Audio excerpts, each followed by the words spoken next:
Point ਤੋਂ ਸੋਨੀ ਧਰਤੀ Pakistan programme ਦੇ ਨਾਲ ਮੈਂ ਤੁਹਾਡਾ ਹੋਸਟ ਚਾਂਦ ਸ਼ਕੀਲ। ਨਾਜ਼ਰੀਨ, ਅੱਜ ਸਾਡੇ ਨਾਲ ਸਟੂਡੀਓ ਦੇ ਵਿੱਚ ਬਹੁਤ ਹੀ ਖੂਬਸੂਰਤ ਮਹਿਮਾਨ, ਬਹੁਤ ਹੀ ਖੂਬਸੂਰਤ ਕਹਾਣੀਕਾਰ, ਨਾਵਲ ਨਿਗਾਰ, ਪੱਤਰਕਾਰ ਔਰ ਬਹੁਤ ਹੀ ਸੋਹਣਾ ਲਿਖਦੇ ਨੇ। ਉਹਨਾਂ ਨੂੰ 2016 ਦੇ ਵਿੱਚ ਟਾਵਾ ਇੰਟਰਨੈਸ਼ਨਲ ਅਵਾਰਡ ਜੋ ਕਿ ਕੈਨੇਡਾ ਦੀ ਅਦਬੀ ਤਨਜ਼ੀਮ ਵੱਲੋਂ ਮਿਲਿਆ। ਇਸ ਤੋਂ ਇਲਾਵਾ ਅੱਜ ਕੱਲ੍ਹ ਲਮਜ਼ ਯੂਨੀਵਰਸਿਟੀ ਵਿੱਚ ਰਿਸਰਚ ਐਸੋਸੀਏਟ ਦੇ ਤੌਰ ਉੱਤੇ ਕੰਮ ਕਰ ਰਹੇ ਨੇ। ਮੇਰੀ ਨਾਲ ਜਨਾਬ ਜ਼ਾਹਿਦ ਹਸਨ ਸਾਹਿਬ, ਆਓ ਉਹਨਾਂ ਨਾਲ ਗੱਲਬਾਤ ਕਰਨੇ। ਜੀ ਜ਼ਾਹਿਦ ਸਾਹਿਬ, ਬਹੁਤ ਮਿਹਰਬਾਨੀ, ਸ਼ੁਕਰੀਆ ਤੁਸੀਂ ਤਸ਼ਰੀਫ ਲਿਆਏ। ਔਰ ਸਭ ਤੋਂ ਪਹਿਲਾਂ ਤਾਂ ਤੁਹਾਨੂੰ ਜਨਮ ਦਿਨ ਦੀਆਂ ਢੇਰ ਸਾਰੀਆਂ ਮੁਬਾਰਕਾਂ ਹੋਣ, क्योंकि आज तेरा जन्मदिन भी है। चांद शकील साहब, बिल्कुल बहुत उम्र गुजर गई और बिल्कुल एहसास भी नहीं होया, लेकिन एक एहसास ज़रूर है। जिस तरह के तुसी कहा कि जी मैं पहले तो शुक्रिया अदा करना उर्दू पॉइंट का कि इन्होंने कम अज़ कम इस अपने साइट एक पंजाबी का भी प्रोग्राम शुरू किया है। और इस शुक्रिया के नाल कि ਇਹ ਅਹਿਸਾਸ ਨਹੀਂ ਬਿਲਕੁਲ ਵੀ ਹੋਇਆ ਕੰਮ ਕਰਦੇ ਹੋਇਆ ਕਿ ਉਮਰ ਦਾ ਇੰਨਾ ਲੰਮਾ ਅਰਸਾ ਜਿਹੜਾ ਹੈ ਉਹ ਗੁਜ਼ਰ ਗਿਆ ਹੈ।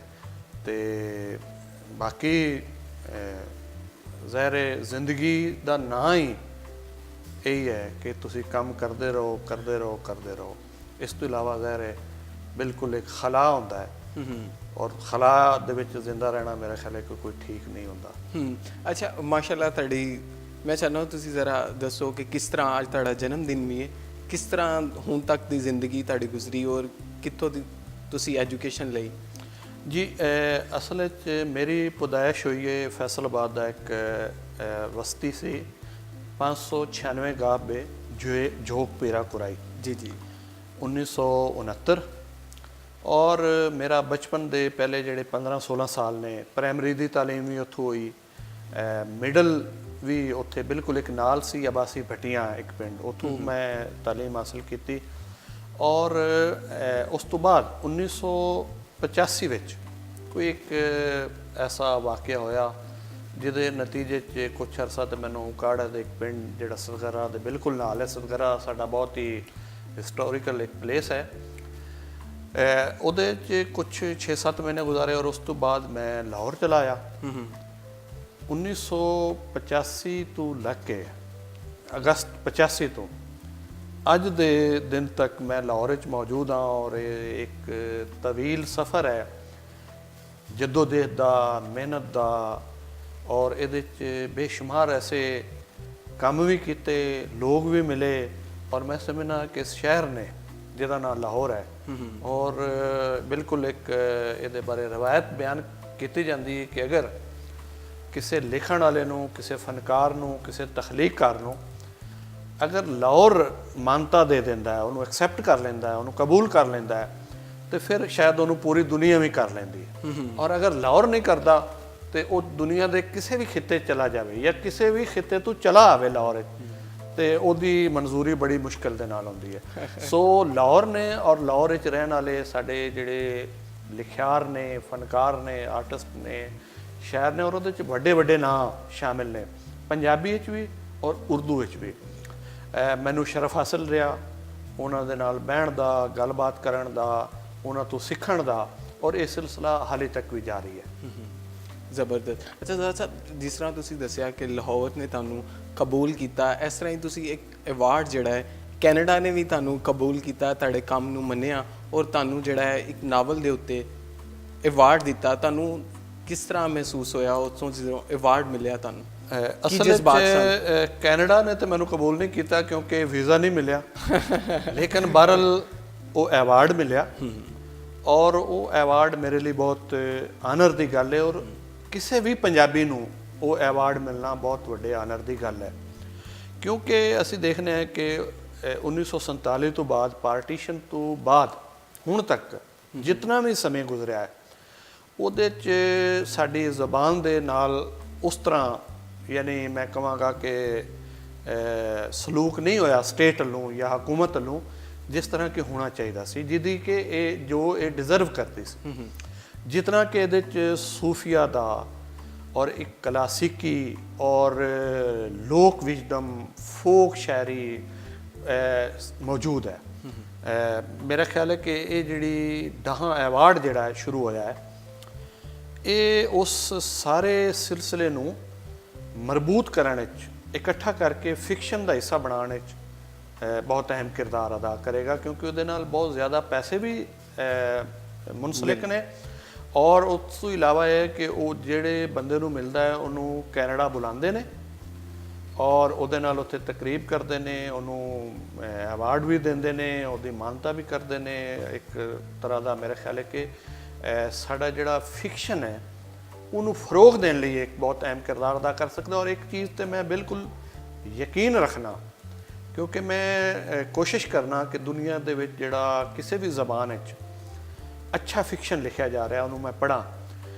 ਦੁਨੀਆ ਦੀ ਕਿਸੇ ਵੀ ਜ਼ਬਾਨ ਨੂੰ ਅੱਜ ਦੇ ਜ਼ਮਾਨੇ ਵਿੱਚ ਅਗਰ ਕੋਈ ਚੀਜ਼ ਅੱਗੇ ਵਧਾ ਸਕਦੀ ਹੈ, ਉਹਨੂੰ ਫਰੋਗ ਦੇ ਸਕਦੀ ਹੈ, ਉਹਨੂੰ ਮਨਵਾ ਸਕਦੀ ਹੈ, ਤੇ ਉਹ ਫਿਕਸ਼ਨ ਹੀ ਹੈ, ਉਹ ਕਹਾਣੀ ਹੀ ਹੈ। ਉਹ ਭਾਵੇਂ ਕਦੀਮ ਵਿੱਚ ਲਿਖੀ ਗਈ ਕਹਾਣੀ ਹੋਵੇ ਔਰ ਉਹਨੂੰ ਨਵੇਂ ਸਿਰੇ ਤੋਂ ਲਿਖਿਆ ਜਾਵੇ, ਜਾਂ ਅੱਜ ਕੱਲ੍ਹ ਦੇ ਜ਼ਮਾਨੇ 'ਚ ਕਹਾਣੀ ਬਣਾਈ ਜਾਵੇ। ਸੋ ਮੇਰਾ ਖਿਆਲ ਹੈ ਕਿ ਇਹ ਜਿਹੜੀ ਯੂਨੀਵਰਸਿਟੀ ਆਫ ਬ੍ਰਿਟਿਸ਼ ਕੋਲੰਬੀਆ ਔਰ ਉਹ ਡਾਹਾਂ ਜਿਹੜਾ ਪਰਿਵਾਰ ਹੈ ਜਿਨ੍ਹਾਂ ਨੇ ਇਹ ਆਈਡੀਆ ਬਣਾਇਆ ਔਰ ਇਹਨੂੰ ਇੰਪਲੀਮੈਂਟ ਵੀ ਕੀਤਾ ਹੈ, ਉਹ ਵੀ ਮੁਬਾਰਕਬਾਦ ਦੇ ਮੁਸਤਕ ਨੇ। ਔਰ ਇਹ ਅਹਿਮ ਕਿਰਦਾਰ ਅਦਾ ਕਰੇਗਾ ਸਾਡੀ ਪੰਜਾਬੀ ਜ਼ਬਾਨ, ਉਹਦੇ ਲਿਟਰੇਚਰ, ਉਹਦੇ ਕਲਚਰ ਦੇ ਫਰੋਗ ਵਿੱਚ ਵੀ। ਯਕੀਨਨ ਉਹ ਜਿਹੜੇ ਮੁਬਾਰਕਬਾਦ ਦੇ ਮੁਸਤਕ ਨੇ। ਅੱਛਾ ਜ਼ਾਹਦ ਸਾਹਿਬ, ਤੁਸੀਂ ਮਾਸ਼ਾਅੱਲਾ ਹੁਣ ਤੱਕ ਤੁਹਾਡੀਆਂ 22 ਕਿਤਾਬਾਂ ਪੰਜਾਬੀ ਔਰ ਉਰਦੂ ਵਿੱਚ ਛਪ ਚੁੱਕੀਆਂ ਨੇ। ਤੁਸੀਂ ਆਪਣੀ ਲਿਖਤ ਦਾ ਜਿਹੜਾ ਹੈ ਆਗਾਜ਼ ਕਦੋਂ ਕੀਤਾ, ਉਮਰ ਦੇ ਕਿਸ ਹਿੱਸੇ ਵਿੱਚ? ਮੈਂ ਜਿਸ ਵਕਤ ਪੜ੍ਹ ਰਿਹਾ ਸੀ ਮਿਡਲ ਸਕੂਲ ਵਿੱਚ, ਤੇ ਕੁਝ ਇਸ ਤਰ੍ਹਾਂ ਦਾ ਮਾਹੌਲ ਹੈ ਸੀ ਕਿ 8ਵੀਂ ਦੇ ਵਿੱਚ ਯਾਨੀ ਬਜ਼ਮ ਅਦਬ ਹੁੰਦੀ ਸੀ, ਔਰ ਕੁਝ ਮੇਰਾ ਖਿਆਲ ਹੈ ਕਿ ਤੁਹਾਡੇ ਜਰਾਸੀਮ ਦੇ ਵਿੱਚ ਵੀ ਨਾ ਮੌਜੂਦ ਹੁੰਦੀ ਹੈ ਚੀਜ਼ ਨੈਚੁਰਲੀ, ਵਰਨਾ ਇਹ ਵਹਿਦ ਚੀਜ਼ ਹੈ ਕਿ ਜੋ ਤੁਸੀਂ ਹਾਸਲ ਨਹੀਂ ਕਰ ਸਕਦੇ। ਤੇ ਉੱਥੋਂ ਮੈਨੂੰ ਸ਼ੁਰੂ ਹੋਇਆ। ਮੈਂ ਆਪਣੇ ਪਿੰਡ 'ਚ ਰਹਿੰਦੇ ਹੋਇਆਂ ਮੁਖਤਲਿਫ ਸ਼ਹਿਰਾਂ ਜਿਹੜੇ ਪਰਚੇ ਛਪਦੇ ਨੇ ਉਹਨਾਂ ਨੂੰ ਖਤ ਵੀ ਲਿਖਦਾ ਰਹਿੰਦਾ ਸੀ, ਰੇਡੀਓ ਨੂੰ ਲਿਖ ਦੇਣਾ। ਲੇਕਿਨ ਕੁਝ ਤਕਦੀਰ ਨੇ ਐਸਾ ਪਲਟਾ ਫਿਰ ਖਾਇਆ ਕਿ ਮੈਂ ਲਾਹੌਰ ਆ ਗਿਆ। ਔਰ ਲਾਹੌਰ ਵਗੈरह ਜਿਸ ਤਰ੍ਹਾਂ ਕਿ ਪਹਿਲੇ ਅਸੀਂ ਗੱਲ ਕਰ ਚੁੱਕੇ ਹਾਂ ਕਿ ਉਰਦੂ, ਪੰਜਾਬੀ ਲਿਟਰੇਚਰ ਦਾ, ਸ਼ਾਇਰੀ ਦਾ, ਫਿਲਮ ਦਾ, ਮੁਸਵਰੀ ਦਾ, ਮਿਊਜ਼ਿਕ ਦਾ, ਫਨੂਨ ਲਤੀਫਾ ਦੇ ਸਾਰੇ ਜਿਹੜੇ ਸਿਲਸਿਲੇ ਨੇ ਉਹਨਾਂ ਦਾ ਮਰਕਜ਼ ਹੈ। ਔਰ ਫਿਲਮ ਇੱਕ ਜ਼ਮਾਨੇ 'ਚ ਉਰਦੂ ਵੀ ਔਰ ਪੰਜਾਬੀ ਵੀ ਬਹੁਤ ਅੱਛੀ ਤੋਂ ਅੱਛੀ ਇੱਥੇ ਬਣੀ।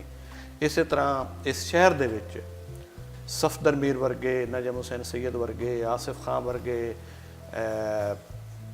ਕਿਤਨੇ ਲੋਕ ਸਨ। ਮੰਟੋ, ਕ੍ਰਿਸ਼ਨ ਚੰਦਰ ਇੱਥੇ ਰਿਹਾ, ਬੇਦੀ ਇੱਥੇ ਰਿਹਾ। ਜਿਹੜਾ ਪੰਜਾਬੀ ਦਾ ਇੱਕ ਬਹੁਤ ਹੀ ਸਾਡੇ ਫੋਕ ਤੇ ਜਿਨ੍ਹਾਂ ਨੇ ਕੰਮ ਕੀਤਾ ਹੈ, ਦੇਵਿੰਦਰ ਸਥਿਆਰਥੀ, ਉਹ ਲਾਹੌਰ ਰਹੇ, ਅੰਮ੍ਰਿਤਾ ਰਹੀ।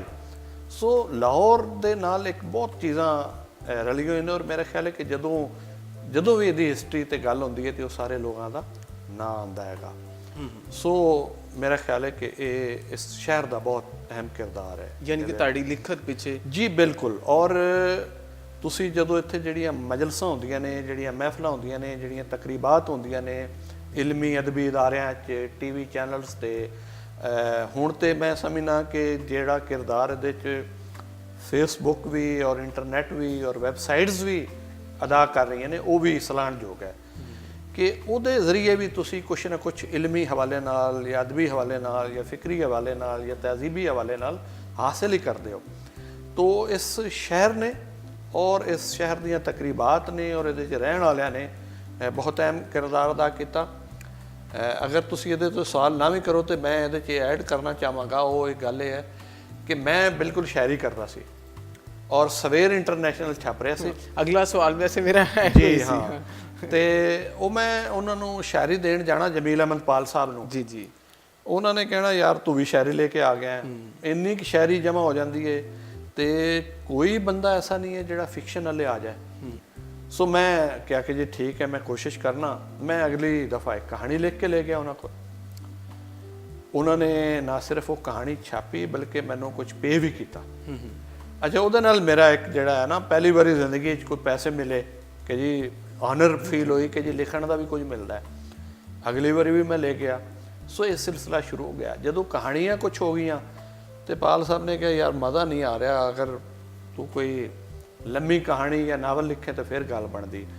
ਸੋ ਮੈਨੂੰ ਯਾਦ ਹੈ ਕਿ ਮੈਂ ਉਹਨਾਂ ਦੇ ਕਹਿਣ ਤੇ ਕੋਈ 3 ਜਾਂ 4 ਮਹੀਨਿਆਂ 'ਚ ਆਪਣਾ ਪਹਿਲਾ ਨਾਵਲ ਮੁਕੰਮਲ ਕੀਤਾ, ਔਰ ਨਾਵਲ ਲਿਖਣ ਤੱਕ ਔਰ ਉਹਦੇ ਛਪਣ ਤੱਕ ਮੈਂ ਇਸ ਚੀਜ਼ ਨੂੰ ਸੀਰੀਅਸ ਨਹੀਂ ਲੈ ਰਿਹਾ ਸੀ, ਯਾਨੀ ਫਿਕਸ਼ਨ ਲਿਖਣ ਨੂੰ। ਉਹ ਨਾਵਲ ਸੀ ਇਸ਼ਕ ਲਿਤਾੜੇ ਆਦਮੀ, ਜਿਹੜਾ ਕਿ ਸਵੇਰ ਦੇ ਪੂਰੇ ਨੰਬਰ 'ਚ ਛਪਿਆ। ਉਸ ਤੋਂ ਬਾਅਦ ਉਹ ਕਿਤਾਬੀ ਸੂਰਤ 'ਚ ਆ ਗਿਆ। ਅੱਛਾ, ਉਹਦਾ ਕਿਤਾਬੀ ਸੂਰਤ 'ਚ ਆਉਣਾ ਸੀ ਕਿ ਅੰਗਰੇਜ਼ੀ 'ਚ ਉਹਦੇ 'ਚ ਰਿਵਿਊ ਸ਼ੁਰੂ ਹੋ ਗਏ, ਮੈਨੂੰ ਐਵਾਰਡ ਮਿਲਣਾ ਸ਼ੁਰੂ ਹੋ ਗਏ, ਇੱਕ ਹੋਰ ਤਰ੍ਹਾਂ ਦਾ ਮੇਰੇ ਨਾਲ ਸਲੂਕ ਹੋਣਾ ਸ਼ੁਰੂ ਹੋ ਗਿਆ। ਤੇ ਮੈਂ ਕਿਹਾ ਯਾਰ ਇਹ ਤੇ ਬੜਾ ਅੱਛਾ ਕੰਮ ਹੈਗਾ। ਔਰ ਲੇਕਿਨ ਹੁਣ ਅਹਿਸਾਸ ਹੁੰਦਾ, ਔਰ ਇਹ 99 ਵਿੱਚ ਮੇਰਾ ਨਾਵਲ ਛਪਿਆ ਸੀ। ਇਹਨੂੰ ਹੁਣ ਤੁਸੀਂ ਦੇਖੋ ਕਿ ਕਿੰਨੇ ਸਾਲ ਹੋ ਗਏ, ਯਾਨੀ 20 ਸਾਲ ਹੋ ਗਏ ਤਕਰੀਬਨ। ਉਸ ਤੋਂ ਬਾਅਦ ਮੈਂ ਸੀਰੀਅਸਲੀ ਫਿਕਸ਼ਨ ਲਿਆਇਆ, ਔਰ ਇਸ ਚੀਜ਼ ਦਾ ਵੀ ਮੈਨੂੰ ਅਹਿਸਾਸ ਹੋਇਆ ਕਿ ਪਾਲ ਸਾਹਿਬ ਨੇ ਨਾ ਸਿਰਫ ਇਹ ਕਿ ਮੈਨੂੰ ਸਿੱਧੇ ਰਾਹ ਤੇ ਲਾਇਆ, ਬਲਕਿ ਹੁਣ ਮੈਂ ਵੀ ਜਿਹੜੇ ਦੋਸਤਾਂ ਨੂੰ ਮਿਲਣਾ, ਜਿਹੜੇ ਨਵੇਂ ਲਿਖਣ ਵਾਲੇ ਹੁੰਦੇ ਨੇ, ਕੋਸ਼ਿਸ਼ ਇਹ ਕਰੀਦੀ ਕਿ ਉਹਨੂੰ ਇਹ ਗੁਜ਼ਾਰਿਸ਼ ਕੀਤੀ ਜਾਵੇ ਕਿ ਅਗਰ ਤੁਸੀਂ ਪੰਜਾਬੀ ਜ਼ਬਾਨ ਦੇ ਵਿੱਚ ਕੋਈ ਵਾਧਾ ਕਰਨਾ ਚਾਹੁੰਦੇ ਹੋ, ਉਹਨੂੰ ਰਿਚ ਕਰਨਾ ਚਾਹੁੰਦੇ ਹੋ, ਉਹਨੂੰ ਆਲਮੀ ਸਤ੍ਹਾ ਤੇ ਉਹ ਮੁਕਾਮ ਦਿਵਾਉਣਾ ਚਾਹੁੰਦੇ ਹੋ ਜਿਹੜਾ ਕਿ ਜੇ ਡਿਜ਼ਰਵ ਕਰਦੀ ਹੈ, ਤੇ ਫਿਰ ਫਿਕਸ਼ਨ ਲਿਖਣਾ ਚਾਹੀਦਾ। ਕਿਉਂਕਿ ਪਾਲ ਸਾਹਿਬ ਮੇਰੇ ਵੀ ਉਸਤਾਦ ਨੇ, ਹਮੇਸ਼ਾ ਜਦੋਂ ਉਹਨਾਂ ਕੋਲੋਂ ਬੈਠੇ ਦੇ ਇਸ ਹਵਾਲੇ ਨਾਲ ਹੀ ਗੱਲਬਾਤ ਕਰਦੇ ਨੇ। ਅੱਛਾ, ਤੁਸੀਂ ਨਜ਼ਮਾਂ ਵੀ ਲਿਖੀਆਂ, ਕੁਝ ਸ਼ਾਇਰੀ ਵੀ ਕੀਤੀ। ਮੈਂ ਚਾਹੁੰਦਾ ਵਾਂ ਅਗਰ ਕੁਝ ਸਾਨੂੰ ਸੁਣਾਓ ਆਪਣੀ ਪਸੰਦ ਦਾ, ਕਿਉਂਕਿ ਅੱਜ ਤੁਹਾਡਾ ਦਿਨ ਨੇ, ਤੁਹਾਡੀ ਅੱਜ ਸਾਲਗਿਰਾ ਹੈ, ਜਨਮ ਦਿਨ ਨੇ, ਤੁਹਾਡੀ ਫਰਮਾਇਸ਼। ਜੀ, ਮੈਨੂੰ 1-2 ਨਜ਼ਮਾਂ ਮੁਖਤਸਰ ਹੀ ਹਨ, ਵੈਸੇ ਉਹ ਯਾਦ ਨੇ, ਉਹ ਮੈਂ ਤੁਹਾਨੂੰ ਸੁਣਾ ਦਿੰਦਾ। ਕਿ ਪਹਿਲੀ ਨਜ਼ਮ ਹੈ ਕਿ ਨਾ ਦੁਨੀਆ ਨੂੰ ਅਸਾਂ ਤੱਕਿਆ, ਨਾ ਦਰਸ਼ਨ ਯਾਰ ਕਰਾਏ। ਵਾਹ।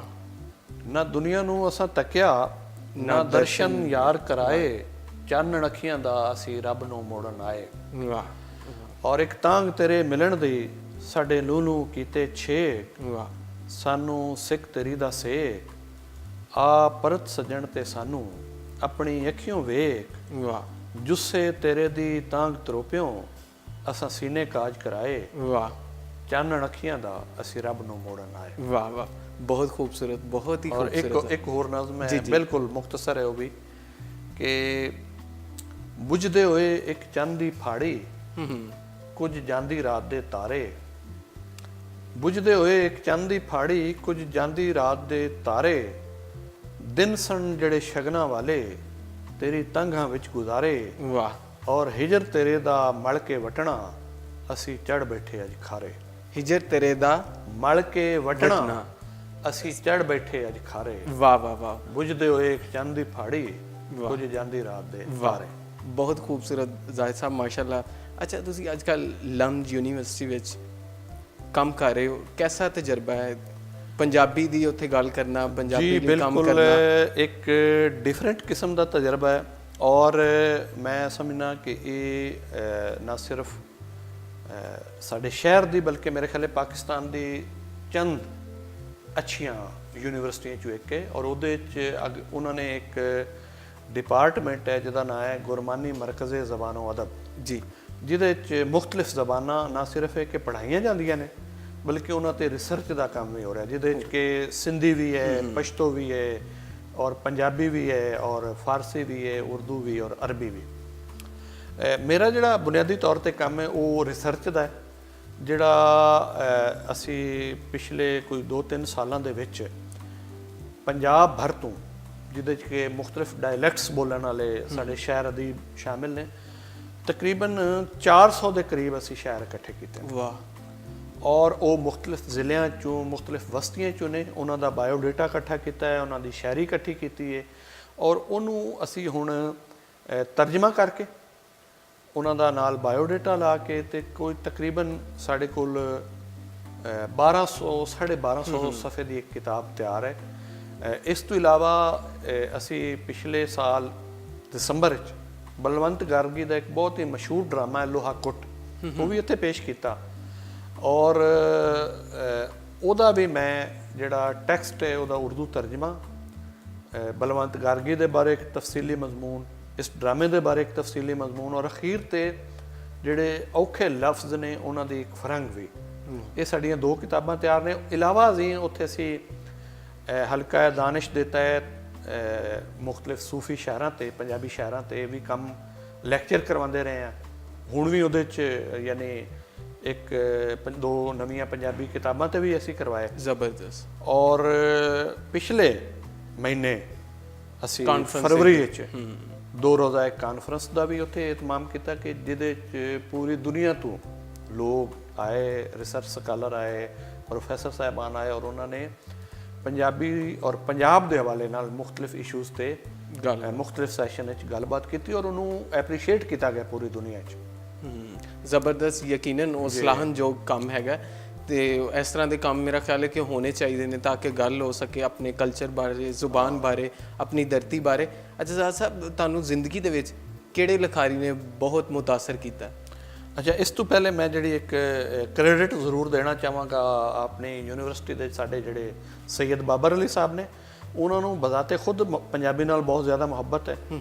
ਇਸ ਤੋਂ ਪਹਿਲੇ ਪੈਕੇਜਸ ਦੇ ਥਰੂ ਮੁਖਤਲਿਫ ਕਿਤਾਬਾਂ ਵੀ ਗਜ਼ਾ ਗਮ ਸਾਹਿਬ ਔਰ ਡਾਕਟਰ ਨਜ਼ੀਰ ਅਹਿਮਦ ਸਾਹਿਬ ਉੱਥੇ ਕੰਮ ਕਰ ਚੁੱਕੇ ਸਨ।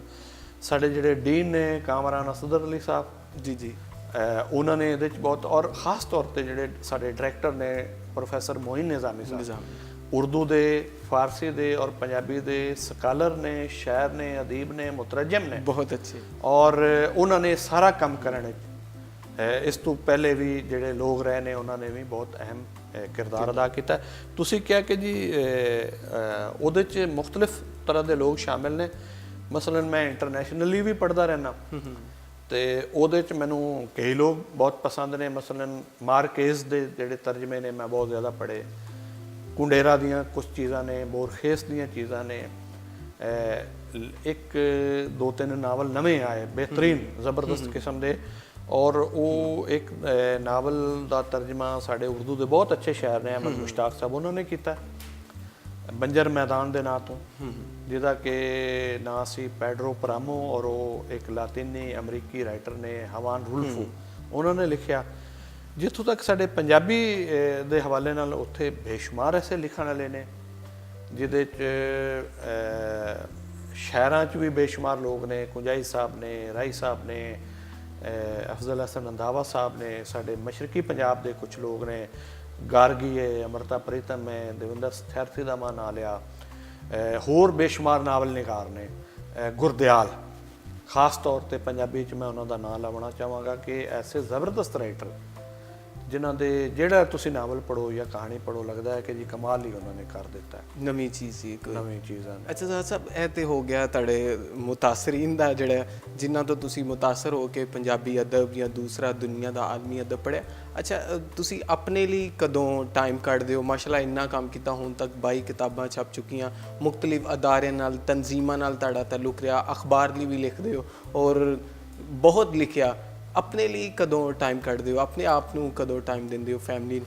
ਹਾਂ ਬਿਲਕੁਲ। ਇੱਕ ਤੇ ਪਿਛਲੇ ਕੋਈ 2-3 ਸਾਲਾਂ ਤੋਂ ਮੈਂ ਆਪਣਾ ਜਿਹੜਾ ਹੈ ਨਾ ਖਾਨਦਾਨ ਨੂੰ ਔਰ ਫੈਮਿਲੀ ਨੂੰ ਟਾਈਮ ਬਹੁਤ ਜ਼ਿਆਦਾ, ਮਸਲ ਮੈਂ ਯੂਨੀਵਰਸਿਟੀ ਜਾਣਾ, ਉੱਥੋਂ ਸਿੱਧਾ ਘਰ ਹੀ ਆਉਣਾ।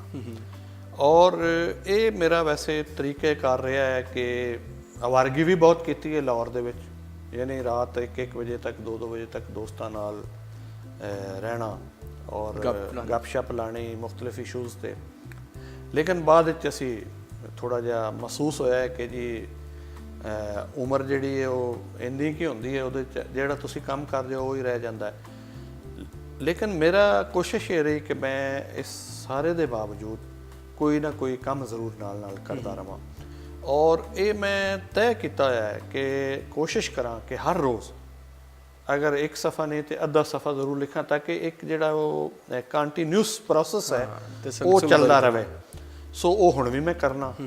ਤੇ ਅਗਰ ਤੁਸੀਂ ਇਹ ਕਰ ਲਓ, ਔਰ ਮੈਂ ਵੈਸੇ ਜਿਹੜੇ ਸਾਡੇ ਦੇਖਣ ਵਾਲੇ ਦੋਸਤ ਨੇ ਉਹਨਾਂ ਨੂੰ ਇਹ ਦੱਸਣਾ ਚਾਹਾਂਗਾ, ਇਹ ਵੈਸੇ ਰਾਜ਼ ਦੀ ਗੱਲ ਹੈ ਕਿ ਅਗਰ ਤੁਸੀਂ ਇੱਕ ਸਫ਼ਾ ਰੋਜ਼ ਦਾ ਲਿਖਦੇ ਹੋ ਤਾਂ 365 ਸਫ਼ੇ ਬਣ ਜਾਂਦੇ ਨੇ ਸਾਲ ਦੇ, ਜਿਹੜੇ ਕਿ ਬਹੁਤ ਜ਼ਿਆਦਾ ਨੇ।